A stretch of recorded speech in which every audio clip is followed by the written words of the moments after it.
এই যে দেখুন হাল চাষ দেওয়া কমপ্লিট, এখন মই দেওয়া হচ্ছে। মই আবার ছোট বাচ্চাকে মইয়ে চড়ানো হয়েছে। আর হেমা কিছু বলবা?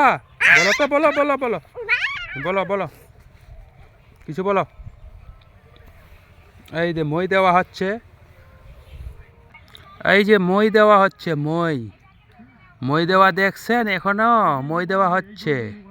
কিভাবে মই দেওয়া হচ্ছে দেখুন তো। এভাবে কিন্তু আদিম যুগের লোকগুলা করতো, এখনো করে। এখনো দিনকাল আছে ওই রকম চাষাবাদ করার। কিন্তু এখন বৈজ্ঞানিক যুগ চলে আসছে, মেশিন কলকারখানা দিয়ে সব কিছু করা হয়। কিন্তু এই অল্প জমি, দুই এক শতক জমিতে এখানে তো পাওয়ার টিলার আনা যাবে না, হিরো আনা যাবে না। তার জন্য কি বাঙালির বুদ্ধি থাকলে একটা উপায় হয়, বাড়িতে মই জঙ্গল থাকলেই এইভাবে চাষাবাদ করা যাবে। ঠিক আছে বন্ধুরা, কেমন লাগলো অবশ্যই কমেন্টে জানাবেন।